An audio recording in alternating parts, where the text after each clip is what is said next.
besar Muhammad sallallahu alaihi wasallam beserta keluarga dan para sahabatnya, dan semoga kita kelak di yaumil qiyamah mendapatkan syafaatnya. Amin ya rabbal alamin. Jemaah salat nikmati Allah, sebelumnya mungkin secara formal saya belum mengucapkan taqabbalallahu minna wa minkum minal aidin wal faizin, mohon maaf lahir dan batin. Yang kedua, saya menyampaikan salam dari ibu ya. Terima kasih atas doanya. Saat ini ibu saya sedang dirawat di rumah sakit Restu karena harus dirawat ya. Mungkin banyak yang bertanya di WA saya tidak bisa menjawab satu persatu gitu. Jadi sekalian saja mungkin bapak ibu-ibu yang mungkin mendengar informasi bisa dijelaskan kepada yang lain. Jadi ibu saya itu kemarin di akhir-akhir Ramadan itu terplesetlah jatuh dari kamar mandi sehingga bahunya itu keseleo ya.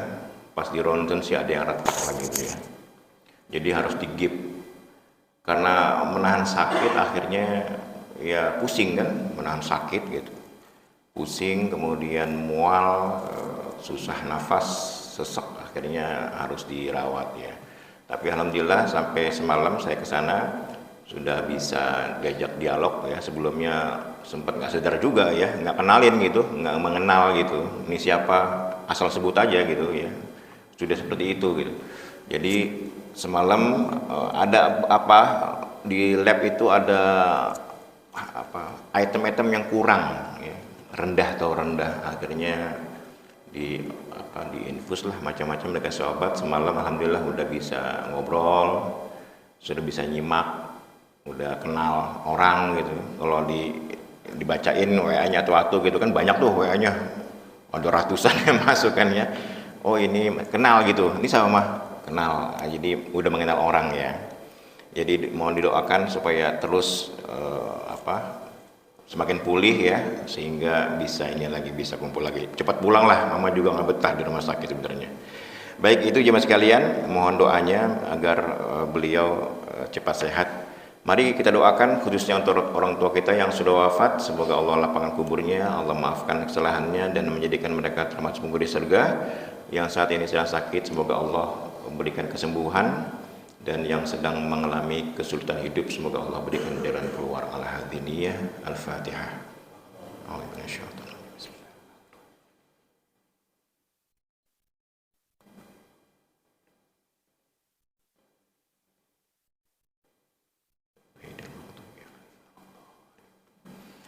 Baik jemaah sekalian, ini karena subuh pasca Ramadan pertama ya, jadi nggak ada sarapan ya.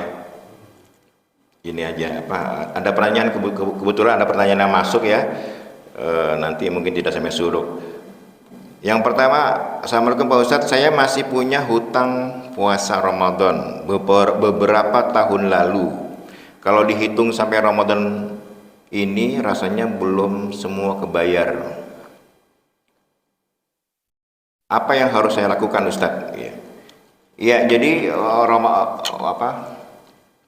wa man kana minkum maridan aw ala safarin fa iddatum min ayyamin ukhra. Barang siapa yang sakit atau mungkin musafir, maka karena dia tidak berpuasa Ramadan harus dibayar di hari yang lain.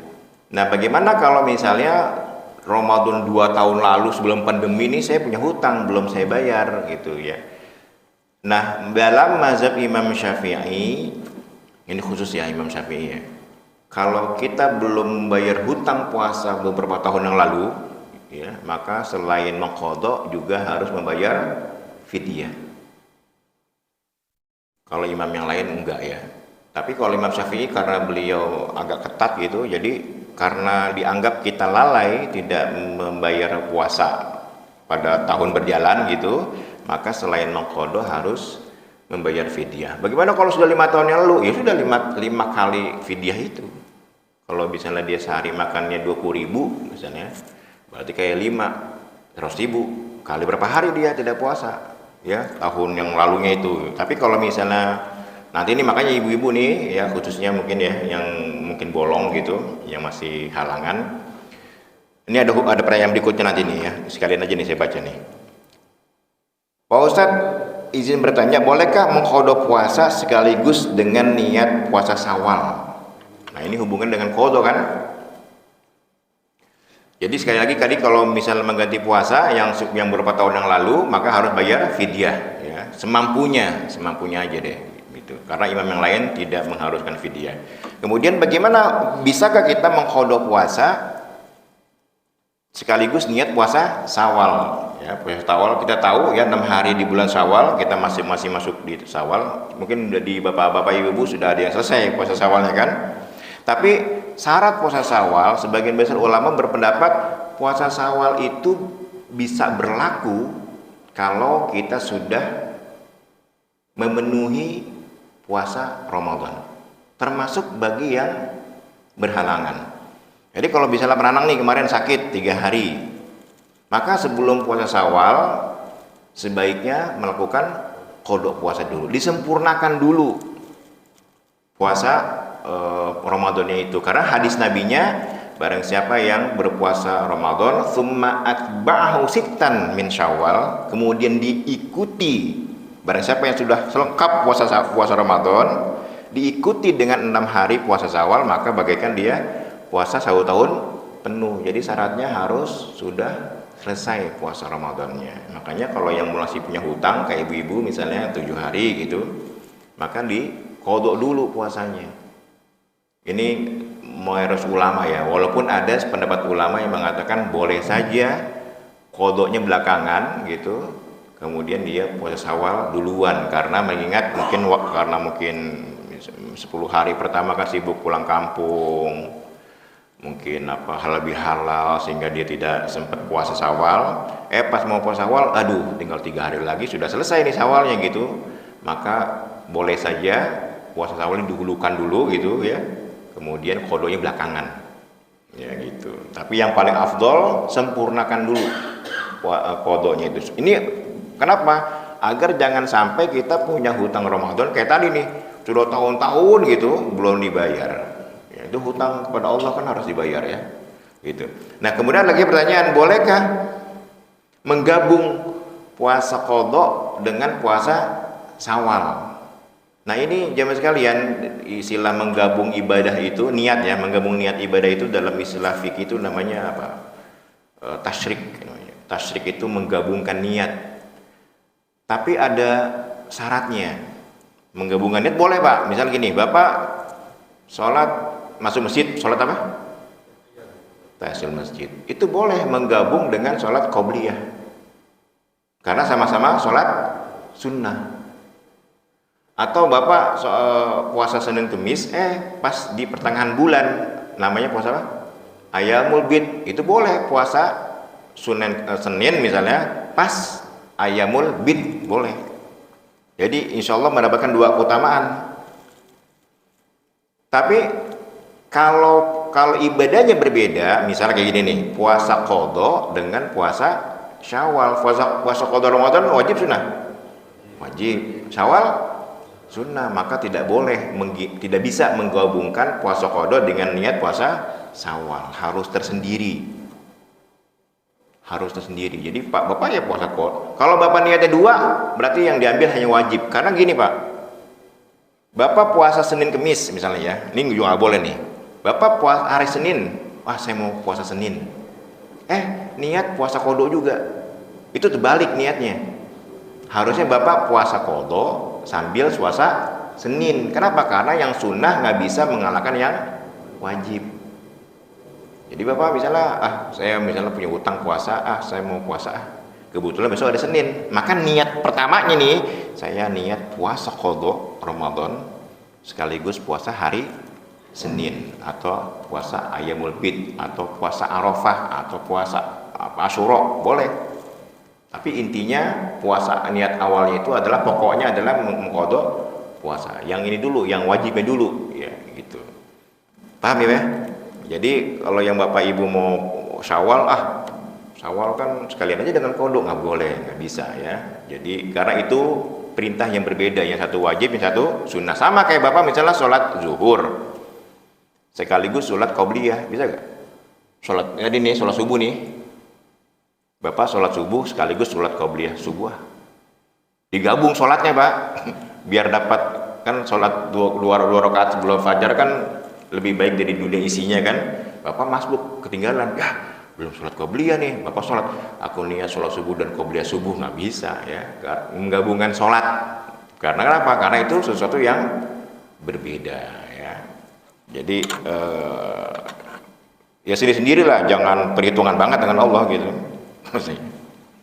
Itu namanya tasyrik, menggabungkan apa? Menggabungkan niat.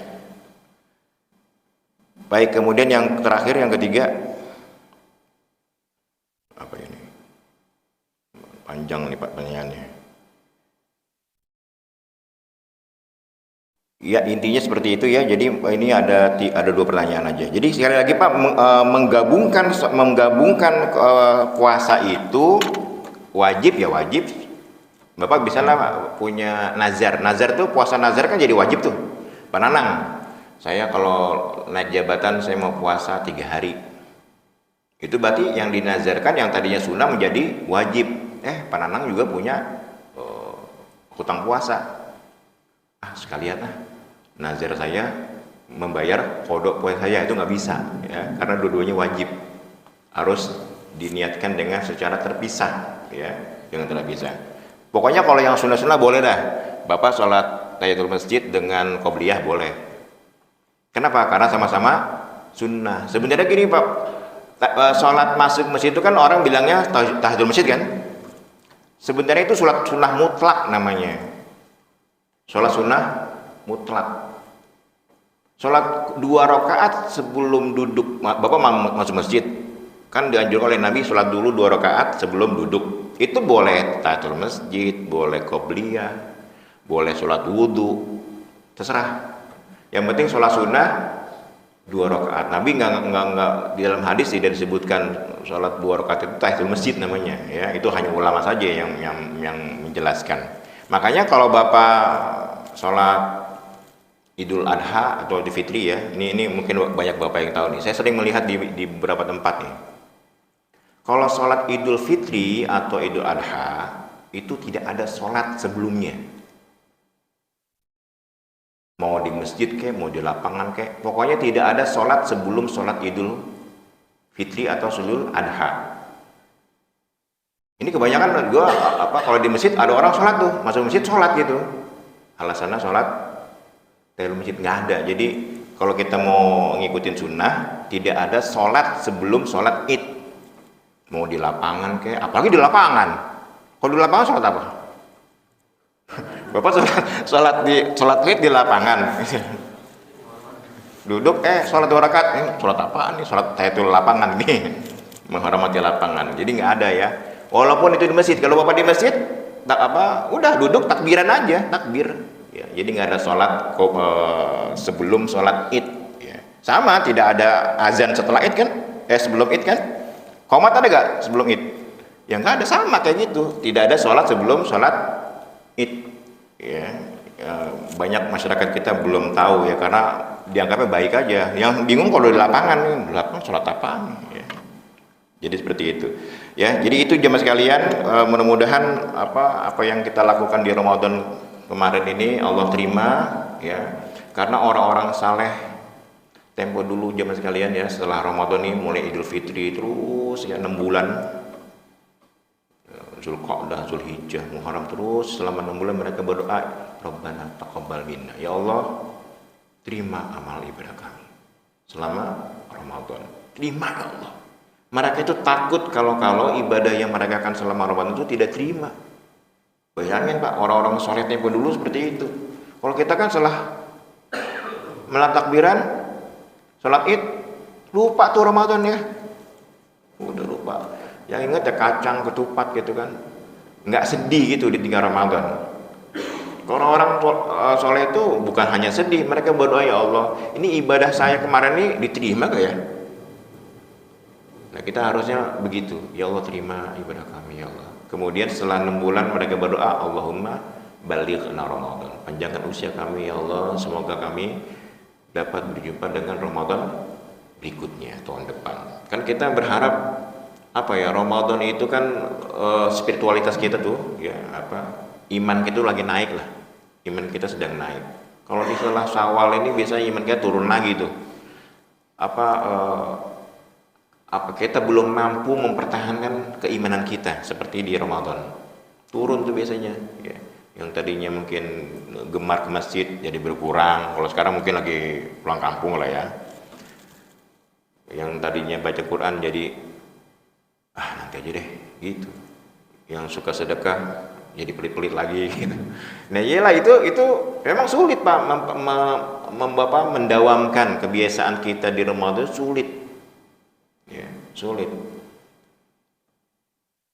ya. Makanya kan saya menjelaskan kalau kita menjadikan hari-hari kita seperti Ramadan nih Pak, jadi Syawal, Zulqa'dah, Zulhijjah, terus Muharram, terus ya sampai ketemu lagi dengan Ramadan, kita melaluinya seperti kita Ramadan kemarin nih, melaluinya seperti Ramadan, insya Allah akhir hidup kita akan seperti hari raya ya, husnul khotimah ya. Cuman memang godaan setan tuh lebih banyak di luar Ramadan ya.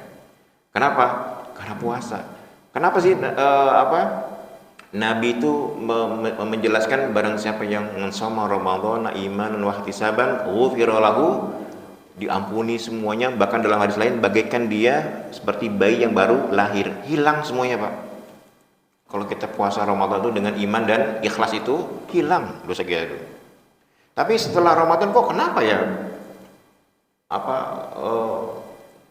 gairah ibadah itu berkurang gitu. Padahal puasa itu apa harus puasa kita terus-terusnya. Makanya mungkin supaya iman kita naik ya puasa dilanjutin gitu. Puasa Syawal yang belum ya, saya juga belum beberapa hari ya. Kemudian Senin Kemisnya nanti kita ini kan bila perlu mungkin DKM nanti, kalau di masjid saya tuh di Pamulang itu Masjid Mujahidin tuh setiap Senin Kemis tetap mengadakan buka puasa. Majasep ya. Senin dan Kemis masjid menyediakan menu buka puasa sunnah. Itu diambil dari donatur, dari uang infak ya diambil tuh ya. Boleh dicoba nanti mungkin hari Senin. Bapak ibu yang ingin buka puasa ya, kalau di sana kan karena masjidnya dekat jalanan gitu, jadi banyak musafir. Walaupun banyak juga yang saya tahu yang buka puasa bukan orang yang puasa ya, nggak apa-apa ya, tapi itu membiasakan mungkin masyarakat sekitar kita untuk melakukan ibadah puasa sunnah Senin dan Kemis ya. Jadi bagaimanalah caranya kita ini dari yayasan, dari DKM membangkitkan gairah masyarakat ini untuk ibadah. Walaupun mungkin harus mengeluarkan anggaran, nggak apa-apa ya, kalau anggaran masih ada keluarin aja ya. Anggaran kan jangan disimpan-simpan, habisin aja ya. Selama memang itu untuk kepentingan jamaah ya, dan kepentingan untuk takmir masjid ya. Demikian jemaah sekalian, semoga kita tetap istiqomah mendawamkan ibadah-ibadah yang selama kita lakukan selama di Ramadan kemarin, dan semoga Allah menerima ibadah kita sehingga kita dapat kembali menjadi muslim yang kafah. Demikian, mohon maaf atas kekurangan. Assalamualaikum warahmatullahi wabarakatuh.